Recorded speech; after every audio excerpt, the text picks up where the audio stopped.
Iran যুদ্ধে তেহরানের পক্ষ নেয় গেল সোমবার থেকে হিজবুল্লাহ নির্মূলে লেবাননের একাধিক স্থাপনায় ড্রোন, ক্ষেপণাস্ত্র ও বিমান হামলা শুরু করেছে ইসরায়েলি প্রতিরক্ষা বাহিনী। এতে প্রতি মুহূর্তে বাড়ছে প্রাণহানি। এরই মধ্যে হিজবুল্লাহ অস্ত্র না ছাড়লে তাদের পরিস্থিতি ভয়াবহ হবে বলে হুঁশিয়ারি দিয়েছেন ইসরায়েলি প্রতিরক্ষামন্ত্রী। এদিকে দিন যত গড়াচ্ছে ততই দেশটিতে বাড়ছে মানবিক সংকট। রমজানের পবিত্র মাসটিতে বাস্তুচ্যুতদের সহায়তায় এগিয়ে এসেছে বৈরুতের কিছু স্বেচ্ছাসেবী সংগঠন। প্রায় 1000 মানুষের ইফতারের আয়োজন করছে তারা।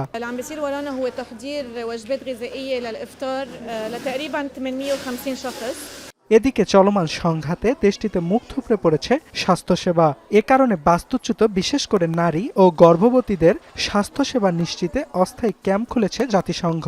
ভঙ্গুর পরিস্থিতিতে চিকিৎসা সেবা পেয়ে খুশি বাস্তুচ্যুতরা। প্রায় এক সপ্তাহের অভিযানে লেবাননে বাস্তুচ্যুত মানুষের সংখ্যা লাখ ছাড়িয়েছে। অর্ণব প্রসাদ, এখন বিশ্ব। নায়াসিনামাইড ও স্যালিসাইলিক সমৃদ্ধ লিলি ফেস ওয়াশ যা ফেসের ডেড স্কিন সেল দূর করে দেয় দ্বিগুণ ফাস্টার ব্রাইটেনিং।